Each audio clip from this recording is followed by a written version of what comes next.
What's up guys, Mike again, glad to have you guys back. Today's gonna be an interesting video because I'm gonna tell you guys why after using the iPhone 12 Pro for 2 weeks, I'm gonna be returning it and switching to the iPhone 12 mini. So I've done a lot of thinking over this and the switch to me was obvious. I knew that the mini was it. There's a few reasons and today I'm gonna give you my perspective, so hopefully it's gonna save you time and money and give you a bit of perspective to help you guys choose and figure out which one is in fact the right iPhone 12 for you. So diving right into the size difference first, and there's a few implications that it has with the smaller size. With the iPhone 12 Pro, it is heavier and bigger. Although it feels like really premium at first, like, ooh, wow, this is a really substantial product. It's heavy, it feels luxurious. It's just that over time, when you're holding it during FaceTime, you will feel that hand fatigue, your arm will get like tired, or maybe it's just because I'm weak, I don't know. And when I put it in my pockets, it just feels like a drag. And that's even before I tried the iPhone 12 mini. So that made it even more impactful the first time I unboxed the iPhone 12 mini. When I held it in the first 5 seconds, I was like, wow, this feels so right. Like for the first time in a long time, it feels like this phone, this product was actually designed for human hands. Because I don't know why I compared it with all my other phones. They are getting bigger and bigger with every iteration and every year. And sure, it has a bigger screen, bigger battery, but does all that really matter? And for myself, the answer is no. Because for someone like me, I don't use the phone that much. So my phone isn't my life. I don't do a lot on it. It's just a way for me to connect with the rest of the world. And when I want to bring my phone out, the iPhone 12 mini just fits right in my pocket with no drag at all in my pants, so that feels really free and really relieving for some odd reason. But anyways, with the smaller size, it is a lot easier to get around one hand, especially reaching across with my thumb and swiping up to go multitasking or go back to the home page. Whereas with the 12 Pro, I do have to use my pinky to support the phone a lot, especially when I'm reaching over to the other side of the phone to select an app or something. So with one-handed use, the mini is a lot better. And then we have the screen size. That means how much content you can see. When I compared it side by side on Instagram and on web pages, it wasn't actually that much of a difference. So for someone like me, I have really good eyesight, so I don't have a problem with that. And it's really cool with the iPhone 12s that the screens are actually exactly the same. The 12 Pros do have a brighter screen by like a tiny bit, but when I compare them side by side, I can't really see a difference. So with the sizing difference, although the mini is smaller, there's nothing less about it. And in fact, with the extra weight reduction, with the better ergonomics, it actually does a lot more for me than the 12 Pro. And then you might be like, oh Mike, the camera's better on the 12 Pro than the mini. And after a lot of testing that I did for myself, I don't see a difference between the two camera modules, or at least not that big of a difference. Because with the 12 Pro, of course, you have the telephoto lens. You can optically zoom in 2 times more, that's great.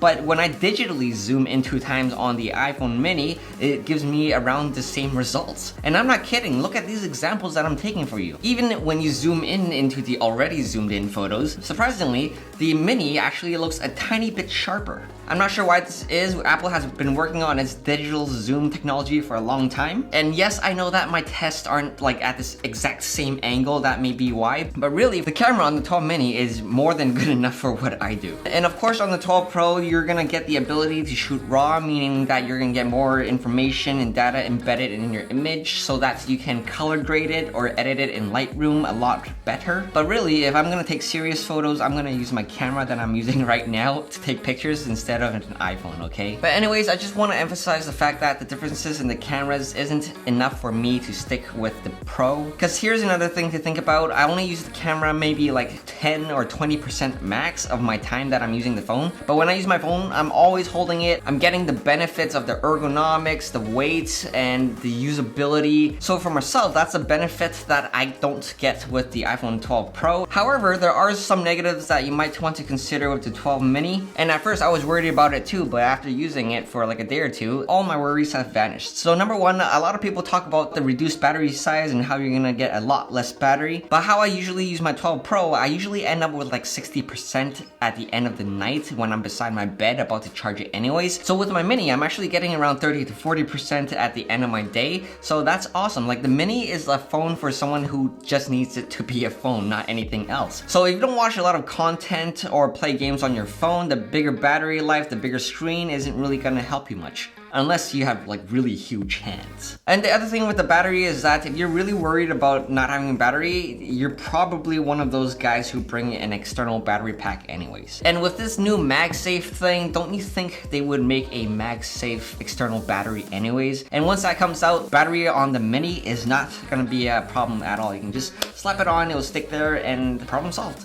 Like, that's gonna be awesome. But it's not out yet, I might just be making it up, but I'm sure someone will make something like that. And the other thing is that, of course, with a smaller screen, your keyboard's gonna be smaller, but in my experience, I can type just as well, and usually I just swipe to type. So being able to reach across the whole screen with my thumb is really nice with the swiping, typing. For myself, I'm just really impressed with what Apple has done. Both of the phones have like the same processor, same screen, and Apple has given people a lot of options that fit them the best. And for myself, returning the iPhone 12 Pro and getting the 12 mini instead, it's gonna save me money, and it brings me a lot more joy and usability in my life. I don't know, this just makes me happy. It's been a while that I found a product that actually works really well for me and it fits my needs exactly, and the 12 mini is it. And I know that obviously I'm not saying that, wow, you should get the iPhone 12 mini, it's the best one. No, everyone's different. Not everyone's gonna get the iPhone 12 mini, but for the people who do, I think that they're gonna love it like I do. So last words here, hopefully a lot of people are gonna love it enough so that Apple will notice, and maybe with iPhone 13, they're gonna make a iPhone 13 mini